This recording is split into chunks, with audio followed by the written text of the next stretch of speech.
And as Congress weighs these massive federal spending cuts, we're taking a closer look at how trimming government assistance programs like Medicaid and SNAP could impact the people who rely on them to make ends meet. That includes some voters who live in House Speaker Mike Johnson's district in southwestern Louisiana. NBC News Capitol Hill correspondent Melanie Zanona traveled to a local food bank in the rural town of Vinton, which has been hit hard by hurricanes and rising costs in recent years. She spoke with some of Johnson's constituents, like Angel Lejeune, who visits the food bank every Tuesday to pick up staples for 6 different families.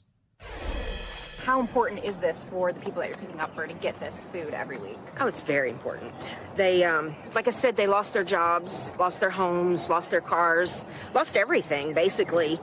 And then this is what they depend on to eat. So I'm here every week. A lot of people depend on these things, a lot.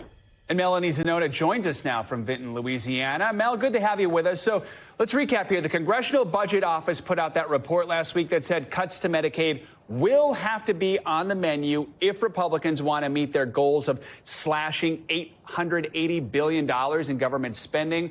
Talk about how those cuts would work and how they would impact a small town like Vinton.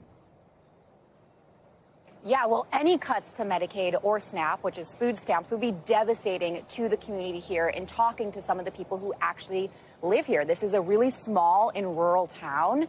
A lot of people rely on government assistance to help make ends meet. And I also talked to people who said they are really struggling right now with the cost of goods and groceries, which is why they go to this weekly food bank. I talked to Pastor Don Snyder of Christian Life Church. He's one of the people who founded this food bank. He said it's a very poor area and that the need is so great that every single child in schools gets signed up for free lunches automatically. Now, the GOP leadership has said that they're not going to actually cut Medicaid, but one of the things they are looking into is instituting work requirements for able-bodied adults. But here in Vinton, I talked to people who said that would just be very difficult and have a huge impact because there's not a lot of job opportunity. As you can see, I'm standing in downtown Vinton right now, and there's a number of businesses that have been shuttered. They say there's not a lot of industry here, and there's not a lot of transportation to take them to other job opportunities. So work requirements would have a massive impact, even though that is not necessarily a cut itself. You know, Mel, it is our jobs to follow every step of what's going on in Washington, but most folks are busy. Do people you're speaking with seem to be following what's going on in Congress right now? Some of the people I spoke to absolutely were following what is happening in Congress in Washington, and some of them said they were very fearful of what might happen. Take a listen. I am very much aware, and my children are on Medicaid. So yes, I do I do fear that very much.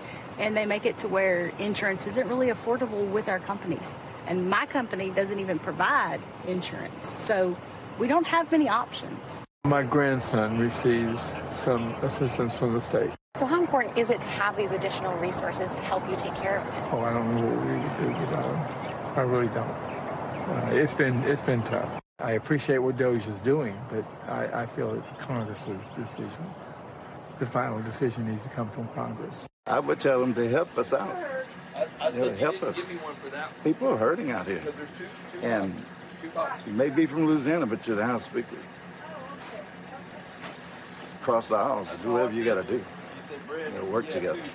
That's my message.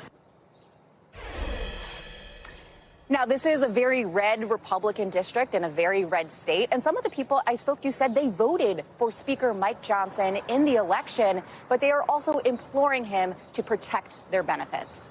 Thanks for watching. Stay updated about breaking news and top stories on the NBC News app or follow us on social media.